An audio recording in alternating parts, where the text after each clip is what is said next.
Tuhan, ingatkan kami untuk tidak menyia-nyiakan hidup yang Kau berikan ini. Tapi kiranya kami terus menjadi saksi Kristus dan juga menjadi berkat bagi banyak orang lain. Tuhan, sebentar kami ingin melihat dan mempelajari firman-Mu. Tolong berikan pencerahan kepada kami semua. Roh Kudus, pimpinlah kami, sehingga kami dapat melihat firman-Mu secara utuh dan dengan benar dan dengan penuh tanggung jawab. Bapa, ajar kami juga untuk menjadi saksi Kristus yang setia dari sekarang sampai selama-lamanya. Dan ampunilah kiranya segala dosa dan kesalahan kami, Tuhan, yang kami lakukan terhadap Engkau dengan sengaja maupun dengan tidak sengaja, dan juga terhadap sesama manusia. Sucikanlah dan selidikilah hati kami ini, Tuhan. Ketahuilah setiap langkah pikiran kami, sehingga kami kiranya dapat berkenan di hadapan-Mu. Bapa, segala kemuliaan hanya kami serahkan ke dalam tangan-Mu.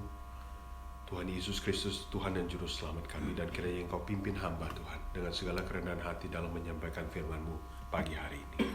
Amin. Satu bagian yang sangat panjang ya, dan mungkin banyak sekali yang yang kita bisa lihat dari Markus pasal 13 ayat 1 sampai dengan 37 ini, yang seperti tadi dikatakan oleh Noni, topik hari ini adalah tentang akhir zaman. Itu yang saya sebutkan karena memang itulah yang diungkapkan oleh Tuhan Yesus atas pertanyaan para murid kepada Dia. Beberapa hari yang lalu saya bertanya pada seorang kawan, apakah pernah berpikir tentang akhir zaman itu? Atau kalau iya, apakah siap? Dan kawan saya ini menjawab tidak siap untuk menghadapi akhir zaman. Saya rasa dia tidak sendirian. Saya rasa banyak di antara kita yang mungkin masih, meskipun kita sudah orang percaya, yang sudah bertahun-tahun menjadi orang percaya, mungkin masih ada satu tanda tanya di dalam hati dan pikiran kita tentang bagaimana akhir daripada segalanya ini secara konkret, ya. Tidak ada yang bisa membayangkan secara konkret seperti apa exactly, tepatnya. Dan saya pun hari ini tidak mencoba untuk berspekulasi. Ya, karena banyak hal yang jujur dalam mempersiapkan ini pun saya juga banyak hal yang saya tidak tahu jawabannya. Dan saya juga tidak ingin mengajak kita semua dalam menghadapi pemahaman firman tentang akhir zaman, lalu kita memakai ilmu cocoklogi. Ya, kita coba cocok-cocokan. Oh, hari ini hujan, oh berarti dia berhubungan dengan ini. Hari ini matahari, berarti dia ada gerhana matahari, berarti dia berhubungan dengan ini, gerhana bulan ini. Jangan begitu ya. Saya pikir, saya tidak percaya itu yang dimaksudkan oleh Tuhan di dalam kita menghadapi akhir zaman ini gitu ya, atau tanda-tanda atau tentang akhir zaman. Tetapi satu hal yang kita harus pahami sebagai orang percaya, yaitu untuk selalu berjaga-jaga. Kalau tadi kita perhatikan, nanti kita lihat lagi. Berulang kali kata berjaga-jaga, atau bahasa Indonesia dia memakai kata hati-hatilah, itu terus-menerus diulang-ulang terus di dalam 37 ayat ini. Lebih dari 2-3 kali kata ini dipakai terus. Ya. Dan sekali lagi, kalau suatu kata itu kalau diulang-ulang terus, itu berarti ada sesuatu yang penting ya, diingatkan terus gitu. Seperti orang tua mengingatkan anaknya, udah makan belum? Udah makan belum? Terus-terusan diingat terus. Jadi, dan saya tidak akan membahas mengenai soal, oh ya nanti akhir zaman orang-orang tuh akan ditandain angka 6666 di jidatnya gitu, atau dimasukkan chips di dalam daging atau darahnya gitu. Saya tidak akan membahas itu. Dan terus terang, secara jujur dengan segala kerendahan hati, saya tidak tertarik dengan hal-hal itu. Bukan, sekali lagi bagi saya, tujuan firman Tuhan itu bukan untuk begituan. Tapi untuk mempersiapkan kita, ya. Untuk supaya kita jangan lengah, ya. Untuk supaya kita jangan kayak orang pelangap-pelongo nggak tahu apa-apa, ya. Ya. Mari kita lihat dulu. Saya mungkin tidak akan bahas setiap ayat di sini, 37 ayat. Mungkin kalau enggak kita bisa stay di sini sampai berjam-jam. Tapi menarik, saya anjurkan kita baca lagi. Satu hal juga, kalau di dalam perjanjian lama, khususnya di dalam Daniel pasal 9, Daniel tuh, Kita ada Daniel di sini. Daniel pasal 9 itu banyak juga berbicara mengenai, atau kitab Daniel itu banyak juga berbicara mengenai tentang dia mendapat penglihatan tentang akhir zaman. Dan Daniel atau Daniel 9 itu salah satu bagian yang sulit juga sebenarnya untuk dimengerti. Dan kemudian dalam Perjanjian Baru kita melihat kitab Wahyu yang pada akhirnya menceritakan secara lebih detail mengenai apa yang kira-kira akan terjadi di dalam peristiwa akhir zaman ini gitu ya. Tetapi pada saat ini kita akan lihat Markus 13. Jadi ayat 1 dikatakan bahwa ketika Yesus keluar dari bait Allah, ya. Ingat dari pasal sebelumnya tuh Yesus berada di dalam lingkungan bait Allah. Terakhir kita stop ketika Tuhan Yesus melihat seorang ibu janda yang miskin memberikan seluruhnya. Itu within atau dalam kompleks bait Allah. Dan sekarang dikatakan Yesus keluar dari bait Allah. Seorang muridnya berkata kepadanya, "Guru, lihatlah betapa kokohnya batu-batu itu dan betapa megahnya gedung-gedung itu." Itu referensi kepada pada saat itu bait Allah yang begitu megah memang, yang dibangun oleh Raja Herodes. Pertama bait Allah itu dibangun oleh Raja Salomo, kemudian hancur di dalam masa Babilonia. Kemudian di dalam pimpinan atau dinasti Herodes, Raja Herodes, dia membangun lagi bait Allah dengan lebih megah lagi daripada apa yang Salomo bangun, ya. Tapi yang menariknya kemudian Tuhan Yesus berkata di dalam ayat kedua, "Kau lihat gedung-gedung yang hebat ini, tidak ada satu pun akan dibiarkan terletak di atas batu yang lain, semuanya akan diruntuhkan." Jadi jangan bangga dulu dengan kemegahan ini, karena akan datang saatnya di mana bangunan ini akan hancur. Dan kalau masih ada yang ingat, dan kalau mau lihat lagi, silakan, kita ada rekamannya pada waktu kita bahas tentang Markus pasal 9 tentang transfigurasi. Ingat ada satu bagian di dalam ayat 1 Markus 9 ayat 1, saya membahas cukup panjang lebar tentang angkatan yang tidak akan mati, ya. Di situ saya singgung juga tentang bait Allah ini. Jadi kalau ada yang mau kembali lagi ke YouTube, kita ada di pelajaran Markus 9, bisa dicari di YouTube kita. Nah, jadi itu pertanyaan mereka dan Tuhan Yesus responnya seperti itu. Lalu ada ketiga, ketika Yesus duduk di atas bukit Zaitun berhadapan dengan bait Allah karena berseberangan gitu ya. 4 murid Tuhan Yesus, 4 murid pertamanya, Petrus, Yakobus, Yohanes dan Andreas, bertanya sendirian kepadanya, kepada Kristus. Ayat 4. "Katakanlah pada kami." Mungkin ini pertanyaan bukan hanya mereka saja yang ingin tahu, kita pun ingin tahu hari ini. Karena dengarkanlah bahwa pertanyaan ini, bila manakah itu akan terjadi? Kan Tuhan Yesus bilang akan hancur ya gedung-gedung. Sekarang pertanyaannya adalah kapan? Dan lalu pertanyaan keduanya adalah apa? Apakah tandanya? Kalau semuanya itu akan sampai kepada kesudahannya. Menarik di sini, kenapa? Karena pertanyaan ini kapan dan apa? Kalau kita lihat di dalam konteksnya itu merujuk pada apa yang Tuhan Yesus katakan bahwa gedung ini akan hancur, bait Allah itu akan hancur. Tetapi pada saat bersamaan pertanyaan ini dipakai oleh Tuhan Yesus untuk menjabarkan kepada para muridnya sesuatu yang lebih lagi, yang lebih luas lagi. Jadi para murid mendapat jawaban sesuatu yang bukan hanya sekedar bait Allah, tapi menyangkut juga seluruh aspek kehidupan atau seluruh aspek dunia ini. Pada akhirnya itu akan bagaimana? Keruntuhan itu atau kehancuran itu bukan hanya berlaku pada bait Allah, tetapi juga berlaku dengan apa yang akan terjadi dalam peradaban manusia pada akhirnya di muka bumi ini. Jadi mereka mendapat lebih daripada apa yang mereka tanyakan. Pertama, Tuhan Yesus mengatakan bahwa di dalam ayat ke-5 sampai ke ayat ke-5 dimulai bahwa waspadalah ya, supaya jangan ada orang yang menyesatkan kamu. Akan datang banyak orang dengan memakai namaku dan berkata, "Akulah dia," dan mereka akan menyesatkan banyak orang. Satu, Tuhan Yesus katakan, jadi Tuhan Yesus menjelaskan dulu apanya ini ya, bukan kapan, tapi apanya dulu, tanda-tandanya. Satu, yang kita harus perhatikan, kita harus berjaga-jaga, perhatikan, ya, jangan lengah sebagai orang percaya.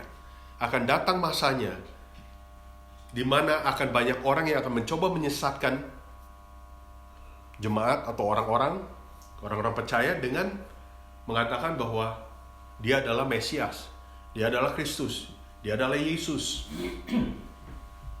Atau dia memberikan pengajaran-pengajaran yang tidak benar, pengajaran-pengajaran palsu. Jadi akan datang masanya di dalam kita menghadapi akhir zaman, akan datang waktunya di mana akan muncul guru-guru palsu dengan pengajaran-pengajaran palsu yang menyesatkan. Dan kita lihat hari ini kan, banyak aliran-aliran yang mengatakan pendirinya atau pendetanya mengatakan bahwa dia adalah Mesias. Dan sedihnya banyak orang yang percaya. Itu yang jujur saya kadang-kadang garu-garu kepala saya. Kok mereka bisa begitu ya? Bukankah firman Tuhan sudah jelas mengatakan di sini bahwa itu semua kita harus hati-hati. Karena itu sebagai tanda guru-guru palsu, pengajar-pengajar palsu. Kenapa kita masih tetap percaya? Nah, satu hal yang selalu saya tekankan, kita itu harus menjadi orang percaya, orang Kristen. Kita harus jadi orang yang bukan buta huruf terhadap Alkitab. Kalau kita punya sikap sebagai orang percaya, tidak pernah peduli akan firman Tuhan, tidak pernah buka Alkitab, membaca, atau menyediakan waktu bersama dengan Tuhan, maka tidak heran kalau munculnya guru-guru palsu dengan pengajaran-pengajaran sesat dan palsu, dengan mudah orang kemudian percaya. Kenapa? Karena selama ini dia tidak pernah berakar di dalam firman Tuhan sendiri. Dia hanya bergantung dengan siapa yang ngomong di depan. Itu bahaya sekali lagi. Saya terus terang hari ini pun saya tidak mengajurkan kalian hanya percaya pada apa yang saya omongkan. Tapi harus kembali lagi pada firman Tuhan. Jadi kita ini tuh berisi gitu ya. Berisi. Jadi bukan juga berarti kita kemudian mempunyai sikap pendeta yang ngomong atau yang ngomong kita kritik terus, bukan begitu. Tapi setidak-tidaknya kita itu tidak kosong. Kita itu mengerti apa yang dia katakan. Apa yang dia katakan itu sesuai gak dengan firman Tuhan? Karena banyak zaman sekarang pembicara-pembicara hamba Tuhan atau yang mengatakan dirinya hamba Tuhan, pendeta yang ngomongnya kuat kambing gak karu-karuan. Kedengarannya sebaik, tapi apakah itu firman Tuhan? Belum tentu. Apakah itu sesuai dengan firman Tuhan? Belum tentu. Tapi bagaimana kita bisa mengetahui kalau kitanya sendiri tidak pernah baca firman Tuhan? Nah, itu yang kita harus perhatikan. Lalu tanda kedua apa? Ayat ke-7. Apabila kamu mendengar deru perang atau kabar-kabar tentang perang, jangan kamu gelisah. Semuanya itu harus terjadi. Tetapi itu belum kesudahannya. That's just the beginning. Itu baru awal. Belum kesudahannya. Ayat 8. Sebab bangsa akan bangkit melawan bangsa dan kerajaan melawan kerajaan. Akan terjadi gempa bumi di berbagai tempat dan akan ada kelaparan. Semua itu barulah permulaan penderitaan menjelang zaman baru. Kalau dalam bahasa terjemahan baru ini dia mengatakan seperti itu, tetapi di dalam terjemahan lain sebenarnya lebih tepatnya ini ya. Saya bandingkan dengan bahasa Indonesia yang terjemahan AYT, Alkitab yang terbuka ya. Yang sesuai dengan ESV bahasa Inggris juga. Dikatakan bahwa ini hanyalah permulaan dari rasa sakit melahirkan. Kalau terjemahan baru kedengarannya lebih soft, lebih lembut ya, permulaan zaman baru. Tapi sesungguhnya ini adalah permulaan dari rasa sakit melahirkan. Sebagai kaum ibu, wanita pernah merasakan bagaimana sakitnya melahirkan seorang anak. Saya melihat istri saya melahirkan 3 anak kami. Saya melihat perjuangannya, penderitaannya. Dan makanya saya harus sungguh-sungguh menghargai istri saya dengan segala pengorbanan yang dia lakukan, yang dia alami. Jadi, tapi ketika sang bayi lahir, ada sukacita. Ya. Tetapi sebelum bayi itu lahir, seorang ibu, seorang wanita dia harus mengalami dulu masa sakitnya bukan main, dalam waktu melahirkan. Jadi Tuhan Yesus memakai ilustrasi ini sebelum kita memasuki zaman baru, dunia baru yang indah.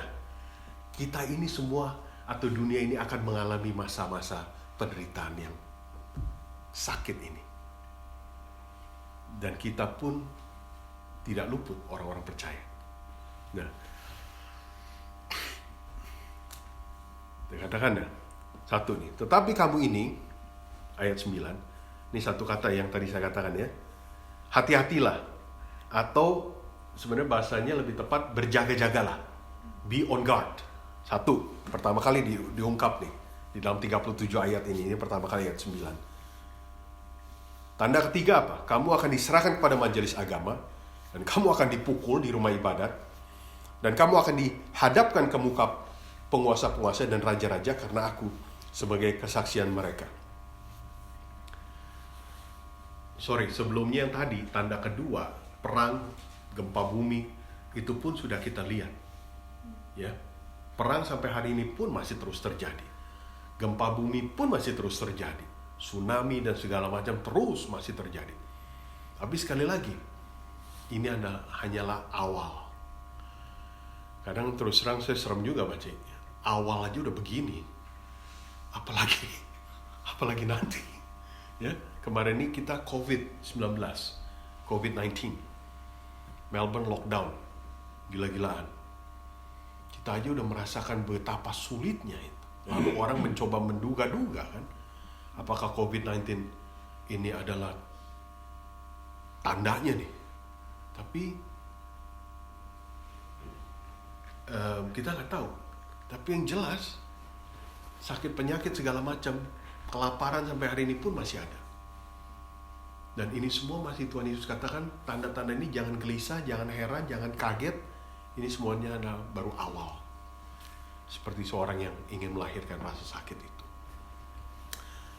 Dan lalu ayat 9 tadi dikatakan bahwa akan diserahkan kepada majelis agama, kamu akan dipukul di rumah ibadat dan segala macam.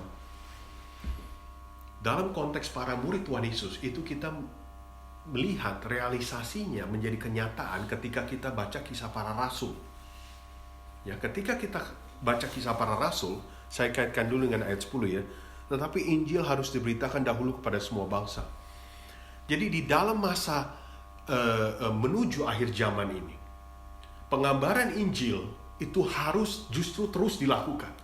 Tetapi di tengah-tengah itu, di dalam melakukan pengabaran Injil, Tuhan Yesus katakan pada para muridnya, siap-siap. Karena konsekuensinya adalah kamu itu bisa dipukul, dipenjarakan mungkin, lalu diperhadapkan pada muka penguasa dan raja-raja. Kalau kita baca kisah para rasul, itu yang dialami oleh para murid. Petrus, Yohanes mengalami itu. Ya. Dan bahkan kita dalam sejarah, para murid itu nantinya kita akan lihat mengalami banyak hal yang lebih tragis. Ya. Murid pertama yang meninggal siapa? Kakaknya Yohanes atau saudaranya Yohanes, yaitu Yakobus, dibunuh oleh Raja Herodes. Petrus pada akhirnya matinya. Sejarah mengatakan dia disalib. Tapi disalib dia tidak merasa bahasa Inggrisnya not worthy. Nggak layak. Jadi dia minta apa? Kepala dia di bawah, kaki dia di atas. Paulus pada masa akhir hidupnya dipancung kepalanya. Thomas pada waktu di sejarah mengatakan dia melakukan penginjilan di India, dia dipanah dari belakang. Satu-satunya murid Tuhan Yesus Kristus yang yang bertahan sampai lama itu Yohanes. Tapi dia pun mengalami penderitaan. Dia sebelum dikucilkan di Pulau Patmos, dia dicoba dibunuh dulu, tapi nggak berhasil. Kemudian dikucilkan. Dan hari ini pun, Pak Made mungkin bisa bercerita lebih banyak daripada saya dalam pengalaman pelayanan dia. Dia mungkin sudah melihat lebih banyak. Kita mendengar berita di negara-negara tertentu, pengabaran Injil sangat begitu sulit, dan kalau ketahuan, konsekuensinya apa? Penjara, mungkin hukuman mati. Gereja mungkin dibakar. Tapi sekali lagi Tuhan Yesus bilang, jangan gelisah, jangan takut, jangan kaget. Karena ini semua menjadi bagian dari perjalanan menuju akhir zaman.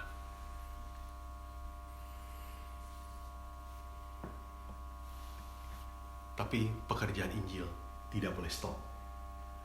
Pekerjaan Injil harus terus berjalan di tengah-tengah kesakitan seperti orang melahirkan ini. Dan menariknya, di tengah-tengah penderitaan, penindasan, justru Injil semakin berkembang. Para murid mengalami kematian yang tragis, para bapak gereja banyak yang mengalami kematian tragis. Tapi Injil justru semakin berkembang kemana-mana. Tidak mematahkan semangat orang-orang untuk terus mengabarkan Injil. Dan kiranya itu pun menjadi semangat kita yang mungkin hari ini mempunyai kebebasan yang demikian nikmatnya gitu. Justru tidak melelapkan kita, menina bobokkan kita, tapi justru kita semakin rindu untuk bagaimana bisa menceritakan tentang Yesus Kristus kepada orang-orang lain di sekitar kita. Dan lalu ayat 11, jika kamu digiring atau diserahkan, janganlah kamu khawatir akan apa yang harus kamu katakan, tetapi katakanlah apa yang dikaruniakan kepadamu pada saat itu juga. Sebab bukan kamu yang berkata-kata, melainkan Roh Kudus. Para murid di dalam Kisah Para Rasul, pekerjaan Roh Kudus kita bisa melihat menjadi satu kenyataan yang luar biasa. Mendorong mereka, memberikan kekuatan kepada mereka untuk bersaksi tentang Kristus dengan tidak takut konsekuensinya apapun. Siap berani mati mereka. Rasul Paulus mengatakan bahwa bahasa Inggrisnya, to live is Christ, to die is gain. Hidup adalah Kristus, mati adalah satu seperti sukacita gitu bagi dia. Dan lalu tanda berikutnya, ini yang juga cukup menakutkan, menyeram. Seorang saudara akan menyerahkan saudaranya untuk dibunuh. Demikian juga seorang ayah terhadap anaknya. Dan anak-anak akan memberontak di dalam ayat 12. Dan anak-anak akan memberontak terhadap orang tuanya dan akan membunuh mereka. Tanda berikutnya dalam masa perjalanan kesakitan ini apa? Adanya pengkhianat-pengkhianat. Mungkin hari ini dia adalah kawan seiman kita. Tapi ketika masa penderitaan itu tiba, apakah ia masih terus menjadi kawan setia iman kita? Atau justru dia berubah menjadi pengkhianat? Jujur waktu saya baca ini saya membayangkan gitu. Kalau si A dan si B dia saudara atau saudara seiman, ceritanya nih ya, saudara seiman yang begitu dekat lah. Tiba-tiba datang masanya di mana si A dan si A menghadapi tantangan di depan mata. Misalkan secara ekstrim nih ya, contohnya pistol di jidat dia, di kepala dia, suruh kasih tahu di mana lokasi si B. Itu bagaimana ya? Saya nggak tahu, ada yang pernah nonton film 2 tahun yang lalu kali. Bagus juga sebenarnya kalau dipikir. Itu kayaknya ada unsur based on true story-nya. Judul filmnya The Silence. Mungkin kalau ada yang mau lihat, mungkin kayaknya di Netflix ada kali, atau dicari deh. Judulnya The Silence. Itu cerita tentang misionaris Katolik yang dikirim ke Jepang waktu zaman Edo kali, zaman kerajaan masih gitulah. Dan kita bisa lihat pergumulan para misionaris Katolik itu sangat-sangat luar biasa dan kasihan sebenarnya. Dan bahkan kalau nggak salah ada satu bagian di mana itu seperti itu. Dia disiksa sedemikian rupa untuk supaya menyangkal iman dia. Orang-orang misionaris yang ditangkap pada saat itu disiksa sedemikian rupa. Kalau mau hidup, sangkal firman-Mu, sangkal iman-Mu. Saya nggak tahu, sekali lagi ya, tadi kalau kita, jujur saya secara pribadi saya berharap kita tidak menghadapi itu. Tapi sepertinya Tuhan Yesus katakan akan ada pengkhianat nantinya. Dia menyerahkan saudaranya untuk dibunuh, ditangkap. Bahkan ayah, orang tua. Dan hari ini pun, sekali lagi kita bisa lihat, orang yang misalkan dia dari suatu kepercayaan, dia kemudian menyatakan dirinya untuk ikut Kristus, dia kemudian dikucilkan dari keluarganya, ditendang keluar dari kampungnya, atau keluarganya dan segala macam, karena iman di dalam Kristus. Itu pun juga terus terang kita juga mungkin pernah mendengar dan pernah melihat. Dan ayat 13, kamu akan dibenci semua orang oleh karena namaku, tetapi orang yang bertahan sampai pada kesudahannya, ia akan selamat. Kalau kita dibenci oleh karena iman kita dalam Kristus sebagai dari perjalanan ini semua, jangan heran. Kalau kita ingat di dalam Yohanes 15 ayat 18, Tuhan Yesus mengatakan, kamu akan dibenci oleh dunia, tapi jangan bingung, karena dunia telah terlebih dahulu membenci aku. Kalau Tuhan Yesus saja disalib pada akhirnya, dengan segala hormat, dan apa yang kita harapkan sebagai pengikut Dia? Duduk makan-makan santai gitu? Belum, enggak juga. Kalau Tuhan kita aja disalib, jujurnya apalagi kita. Nggak usah heran kalau kita pun harus menghadapi tantangan berat atau tantangan apapun. Dulu kalau saya mungkin pernah cerita ya, ini mungkin sederhana aja, nggak seperti yang ekstrim tadi. Dulu waktu masih kecil, karena saya bukan dari keluarga Kristen, lalu saya pergi ke gereja, saya mulai ke gereja dan saya mulai menghadiri sekolah minggu, kebaktian. Dan kalau saya masih ingat, kalau di dalam meja makan, ini bukan papa mama saya sih, tapi kan waktu itu zaman dulu tuh rumah kita tuh segala orang juga datang loh, duduk sama-sama aja di meja makan gitu, uncle, auntie, paman, apa saudara lah gitu. Kalau saya sudah menjamkan, saya terus terang waktu masih kecil ya, dakdikduk hati saya. Bagi saya itu satu tanda petik persekusi, karena setiap kali saya meremkan mata, saya mau berdoa, saya dakdikduk. Kenapa? Karena orang di sekeliling itu pada ketawain saya. Lalu dia bilang, ngapain lu berdoa? Lu pikir makanan jatuh dari atas? Ya, itu pun sebenarnya waktu kecil saya sudah rasakan waktu masih kecil. Meskipun itu hanya omongan-omongan ya. Mereka tidak melakukan secara fisik. Tetapi sebagai anak kecil takut loh kita. Tiap kali berdoa di sekelilingin orang kayak begini terus, wah, hati juga rasanya dakdikduk terus ya. Akhirnya kadang-kadang terus terang berdoanya jadi saya melek aja gitu. Cuma dalam hati aja berdoa sambil habis itu makan gitu. Atau mungkin kalau hari ini kita, misalkan di kantor, kerja di kantor, jam makan siang, dikelilingi teman kita semua orang-orang kantor. Berani gak kita berdoa di depan mereka semua sebelum kita makan? Berdoanya benar-benar berdoa ya, merem gitu. Berani gak? Atau kita pura-pura aja? Iya, berdoa aja dalam hati aja lah. Itu baru contoh-contohnya sederhana. Ya, kita belum mengalami penyiksaan-penyiksaan kayak bagaimana. Nah, saya secara singkat saja ini dalam bagian ayat 14 sampai 23 ya. Jadi sebagai tanda itu, tanda-tanda tadi pengajar palsu, perang, gempa bumi, lalu juga orang-orang yang mengatakan dia pengajar palsu tadi, dan dan juga Injil diberitakan tapi pada saat bersamaan, konsekuensinya juga cukup berat. Nah, di dalam ayat 14 sampai 23 ini sangat menarik ini dan sebenarnya cukup sulit ya. Ini mungkin ada berhubungan dengan Daniel pasal 9 dan juga Wahyu nantinya. Terutama di dalam ayat 14 dikatakan, apabila kamu melihat pembinasa keji, atau bahasa Inggrisnya itu the abomination of desolation, pembinasa keji, berdiri di tempat yang tidak sepatutnya, para pembaca hendaklah memperhatikannya. Ini satu bagian yang penting, maka Tuhan Yesus katakan, perhatikan ini. Kalau melihat pembinasa keji berdiri di tempat yang tidak sepatutnya.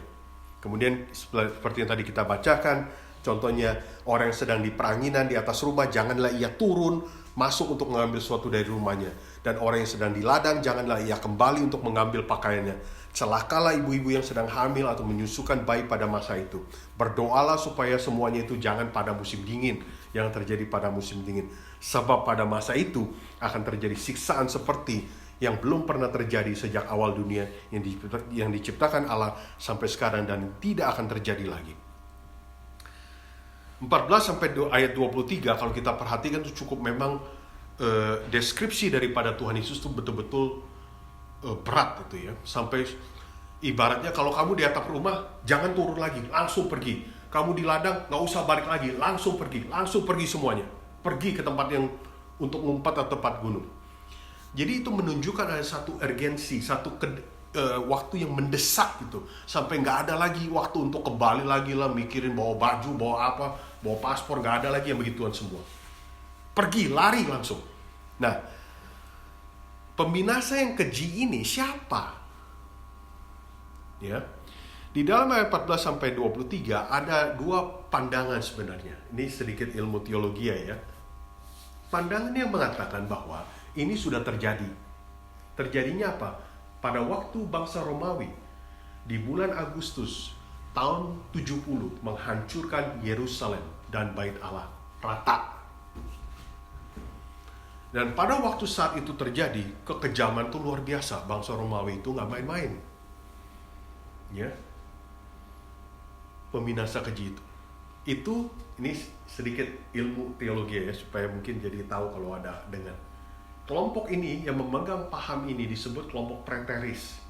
Pandangan preteris mengatakan bahwa itu sudah terjadi di abad ke-1, di tahun 70, ketika bangsa Romawi datang dan menghancur bumi, hanguskan Yerusalem dan Bait Allah. Kekejaman terjadi memang. Tapi ada pandangan yang kedua, mengatakan bahwa ini terjadi, belum terjadi. Ini terjadi nanti di masa yang akan datang, di masa depan. Pandangan saya bagaimana sekarang? Pandangan masa akan datang itu kelompok itu disebut futuristic view. Pandangan futuristik, pandangan masa depan.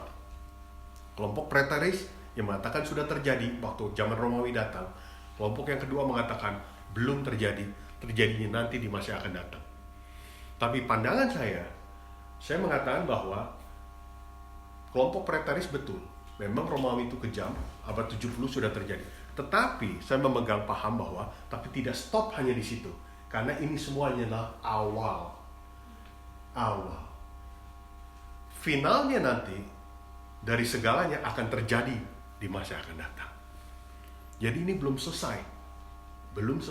Itu pandangan saya ketika mempelajari dua pandangan ini. Ya. Dan sekali lagi Tuhan Yesus mengatakan di dalam ayat 22, Mesias palsu akan muncul, nabi-nabi palsu akan muncul, dan mereka akan mengadakan baca ini, mereka akan mengadakan tanda-tanda dan mujizat. Hebat loh ini kalau dipikir. Pembinasa keji ini atau guru-guru palsu ini ya. Mereka bisa melakukan tanda-tanda dan mujizat. Jadi sekali lagi, hati-hati. Hati-hati dimanapun kita berada. Terus terang termasuk para pendeta yang mengatakan bisa melakukan mujizat-mujizat. Testing dengan firman Tuhan. Karena Tuhan Yesus sudah katakan, nabi palsu, Mesias palsu, mereka mengadakan tanda mujizat dengan maksud sekiranya mungkin menyesatkan orang-orang pilihan. Dan lalu ayat 23, kata itu lagi muncul, hati-hatilah kamu, be on guard. Tadi ayat 9, sekarang ayat 23 muncul lagi. 2 kali sudah ya. Hati-hatilah kamu. Aku sudah terlebih dahulu mengatakan semuanya ini kepada kamu. Tuhan Yesus sudah memberikan peringatan jauh-jauh waktu sebelumnya bahwa ini semua akan terjadi. Jangan gelisah, jangan kaget. Tapi juga jangan pelangap-pelongo. Jangan kosong. Ya. Lanjut lagi, ayat 24. Tetapi pada masa itu sesudah siksaan matahari akan menjadi gelap dan bulan tidak bercahaya, dan ini satu terjadi di dalam alam langit gitu ya. Dan di sini ayat 26, pada waktu itu orang akan melihat anak manusia datang dalam awan-awan dengan segala kekuasaan dan kemuliaannya. Kedatangan Tuhan Yesus yang kedua kali tiba. Ya. Dan ini kita bisa baca secara lebih detail lagi di dalam kitab Wahyu. Saya nggak tahu kapan kita bisa ada kesempatan bahas Wahyu. Suatu hari mungkin Pak Mahdi saja yang pimpin. Wahyu. Tapi menarik Wahyu. Dan lalu ayat 29, 28 katakan, tariklah pelajaran dari perumpamaan tentang pohon ara. Apabila ranting-rantingnya melembut dan mulai bertunas, kamu tahu bahwa musim panas sudah dekat. Demikian juga, jika kamu lihat hal-hal itu terjadi, ketahuilah bahwa waktunya sudah dekat di ambang pintu. Ya, di ambang pintu. Orang mengatakan bahwa Rasul Petrus di dalam tulisannya 2 Petrus mengatakan, orang-orang mengatakan, mana sampai hari ini tanda-tanda sudah banyak tapi Tuhan gak datang-datang. Ayat di dalam 2 Petrus pasal 3 ayat 9. 2 Petrus pasal 3 ayat 9. Tuhan tidak lalai menepati janjinya. Sekalipun ada orang yang menganggapnya sebagai kelalaian, tetapi ia sabar terhadap kamu. Karena ia menghendaki supaya jangan ada yang binasa, melainkan supaya semua orang berbalik dan bertobat. Ayat 10. Tetapi hari Tuhan akan tiba seperti pencuri. Pada hari itu langit akan lenyap dengan gemuruh yang dahsyat, dan unsur-unsur dunia akan hangus dalam nyala api, dan bumi dan segala yang ada di atasnya akan hilang lenyap. Ya. Nah, kemudian kita kembali ke Markus lagi. Yang menariknya kemudian di dalam ayat jadi tadi kita sudah lihat bahwa dikatakan bahwa di sini ayat 30 ya, setelah pelajaran dari pohon ara, ayat 30 mengatakan, aku berkata kepadamu, sesungguhnya angkatan ini tidak akan berlalu sebelum semuanya itu terjadi. Nah, di sini juga bisa membingungkan, angkatan maksudnya apa? Nah, kembali lagi, saya pernah bahas ini di dalam Markus pasal 9. Kalau mau lihat lagi YouTube ini, tapi secara singkat saya katakan, kenapa indikasinya tadi yang saya bilang bahwa ayat 14-23 itu berhubungan dengan bangsa Romawi datang menjajah Israel, menghancurkan Yerusalem dan Bait Allah. Angkatan ini adalah generasi yang pertama, maksudnya generasi yang jadi pada waktu Tuhan Yesus berbicara, ya, kurang lebih tahun 30, angkatan ini berarti di dalam bangsa Yahudi, angkatan itu satu generasi kurang lebih 40 tahun. Berarti dari tahun 30, 40 tahun kemudian berarti jatuh di dalam kurang lebih tahun 70. Jadi angkatan ini yang Tuhan Yesus katakan pada saat itu, mereka itu tidak akan berlalu. Angkatan ini tidak akan berlalu. Jadi mereka masih hidup ketika tahun 70 penghancuran Yerusalem dan Bait Allah. Jadi angkatan ini, angkatan generasi itu masih hidup 40 tahun kemudian. Itu yang dimaksudkan. Ya. Dan kemudian saya ini agak lompat-lompat sekarang ya. Dan ayat 31, langit dan bumi akan berlalu, tetapi perkataanku tidak akan berlalu. Tetapi tentang hari itu, nah ini Tuhan Yesus mulai masuk kapan nih ya. Tadi kan apa-apa terus ya tandanya. Sekarang kapan? Tentang hari atau saat itu tidak seorang pun yang tahu. Malaikat-malaikat di sorga tidak, dan anak pun tidak, hanya Bapa saja. Dari sini orang bingung, kok Tuhan Yesus nggak tahu? Kita harus ingat, posisi Tuhan Yesus di dalam muka bumi adalah seorang manusia. Di dalam naturnya sebagai manusia, dia mengatakan bahwa dia nggak tahu. Memang sebagai manusia nggak ada yang tahu.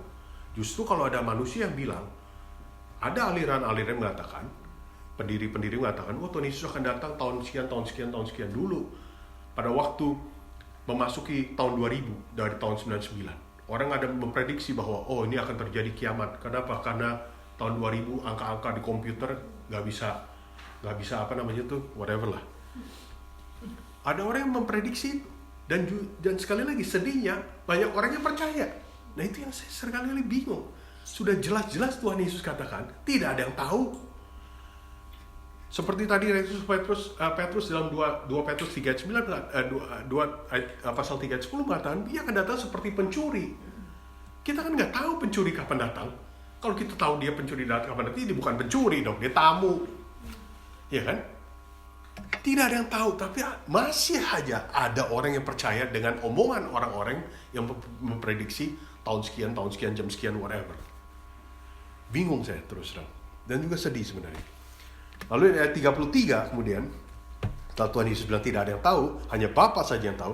Ayat 33, hati-hatilah dan berjaga-jagalah. Ya, be on guard, keep awake. Ya, hati-hatilah dan berjaga-jagalah. 3 kali diomongin lagi, 3 kali, nggak 3. Dan halnya sama seperti orang yang bepergian dan meninggalkan rumahnya, menyerahkan tanggung jawabnya dan segala macam. Dan di sini Markus tidak menyebutkan, tapi kalau kita ke kitab Matius pasal 24 ayat 43, Matius pasal 24 ayat 43 dikatakan, Tapi ketahuilah,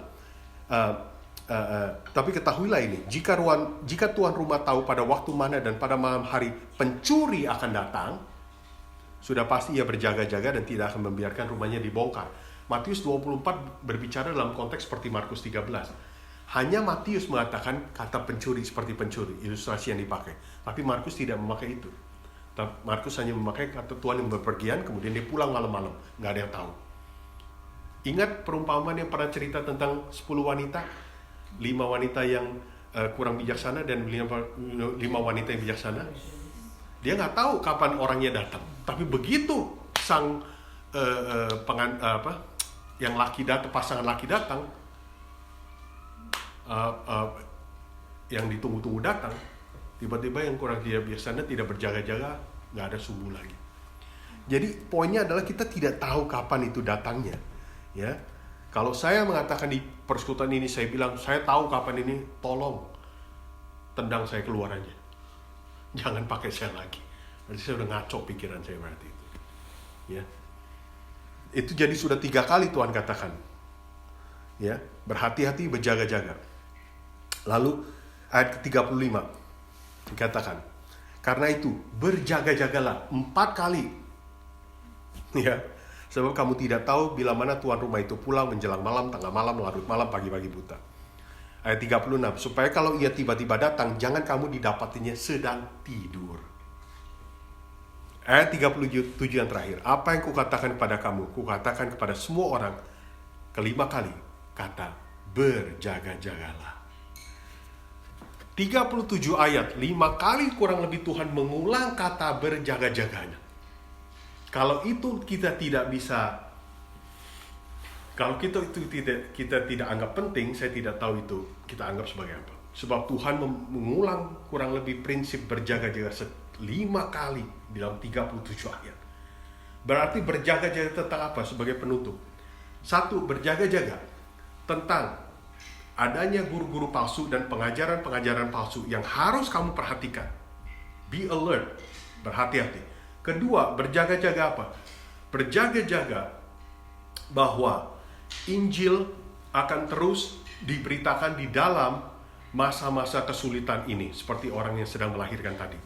Injil akan terus diberitakan. Tidak stop pekerjaan Injil.